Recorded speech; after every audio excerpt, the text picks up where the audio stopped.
دلوں میں حضور کی محبت پیدا ہوتی ہے، ان محافل سے ہم دین سیکھتے ہیں، ان محافل سے ہماری تربیت ہوتی ہے۔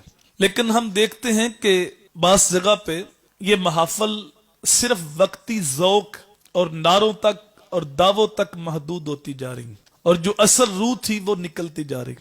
جب ہم نعرے مارتے ہیں، جب ہم دعوے کرتے ہیں تو اتنے بڑے بڑے کرتے ہیں، کہتے ہیں غلامی رسول میں موت بھی قبول ہے، یہ ہمارا دعویٰ ہے، اور دلیل اتنی کمزور ہے کہ ہمیں 5 وقت کی نماز بھی قبول نہیں۔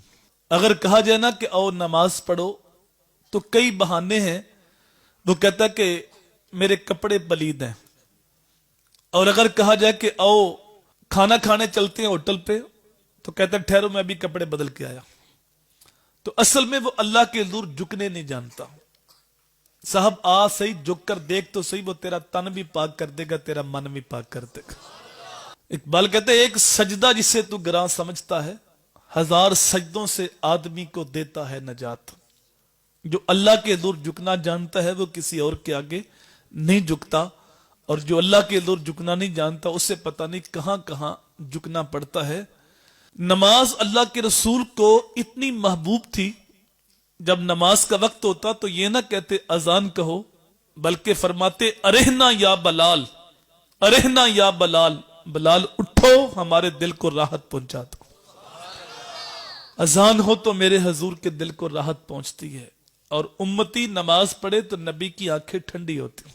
ہم دیکھتے ہیں کہ جب عشاء کے بعد محافل ہوتی ہیں تو ہماری کوشش ہوتی ہے کہ عشاء کی نماز ہو جائے بعد میں جائیں گے، اور پھر محافل اتنی لمبی ہوتی ہیں، 12 بج جاتے ہیں، 1 بج جاتا ہے، تو صبح فجر کے وقت پکے نمازی بھی غائب ہوتے ہیں۔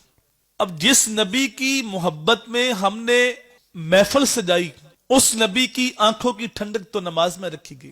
تو دیکھیں ہم کس کو خوش کر رہے ہیں۔ حضور صلی اللہ علیہ وآلہ وسلم کی خوشنودی تو 5 وقت نماز کے اندر ہے۔